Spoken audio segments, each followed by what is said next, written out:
The most of what I learned was from my father, who had no education at all. My daddy had a third grade education. Smartest man I ever met in my life. I kid you not. If it wasn't for him, I'm not standing here today. So the trip I'm gonna take you on is to show you how I got to where I am. Through all the hardships, the failures, I was homeless. I lived in my car for 3 years, from age 30 to 33. Don't nobody know all of this. So the person you see on this end right now, it was a trip for me. It was a total and complete journey. 6th grade now, 1968, I'm 10. They sitting up there and people started standing up. Brenda wants to be a doctor. Larry wants to be a lawyer. So I stood up and I'm thinking to myself, now this is a gold star moment right here.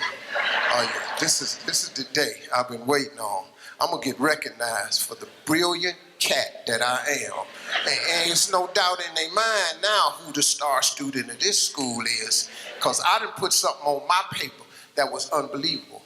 Because nobody had wrote on their paper, I want to be on TV. I get up in front of the class, she said, what did you write on your paper? This is big. I said, I want to be on TV. She said, why did you write that on your paper? I said, because that was our assignment for today.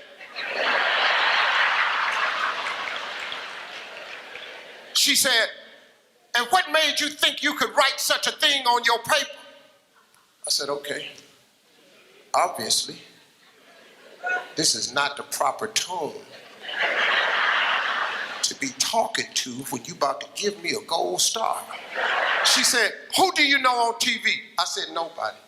She said, anybody in this school ever been on TV? I said, no, ma'am. She said, anybody in your neighborhood ever been on TV? I said, no, ma'am. She said, well, what makes you think you can be on TV? And she crushed me. I said, I don't know, but that's what I want to do. She said, I'm going to call your house and I'm going to tell your mother that you're a smart aleck. So when I got home, she on the front porch. And she said, what did you do up at that school? I said, well, Mama, I just did what she asked me to do. She asked me what I wanted to be. I wrote, I want to be on TV. She said, why did you write that on the paper? I said, because Mama, that's what I want to be. She said, when your daddy get home, I'm going to tell him you've been up at the school being a smart aleck. So he comes home, he takes his bath, and he's reading the paper, and afterwards, he said, boy, come in here. He said, what is this your mama telling me you did up at the school? And she's standing there. Tell him what you did.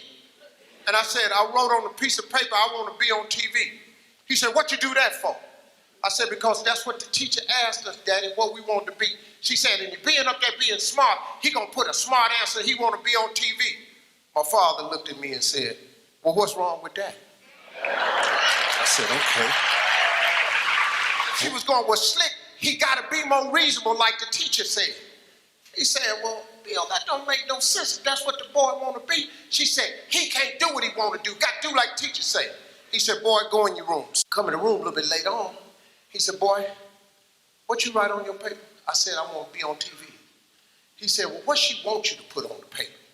I said, I don't know, Daddy, like a policeman or a ball player or something. That's what all the rest of the boys put. He said, well, put that on the paper and take it back up to that dream-killing heifer.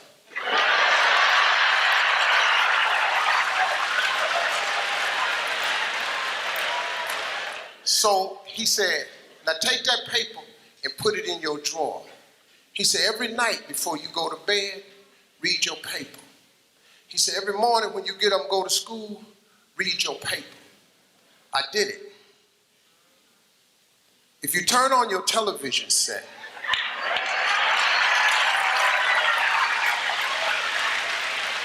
seven days a week, I'm on there somewhere.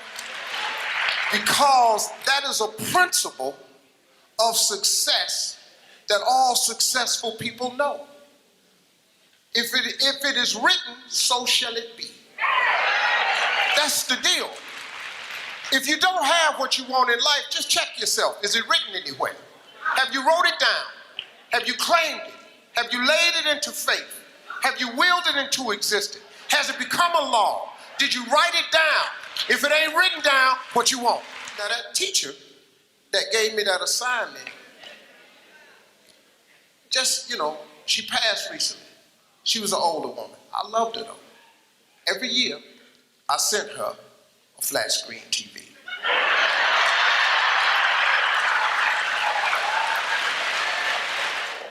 And what I learned was that success that all successful people know, we write it down. It's a vision board. You got to have vision boards, man. You ought to see what's on my laptop and my computer. Even I, with all God has blessed me with, I still have visions.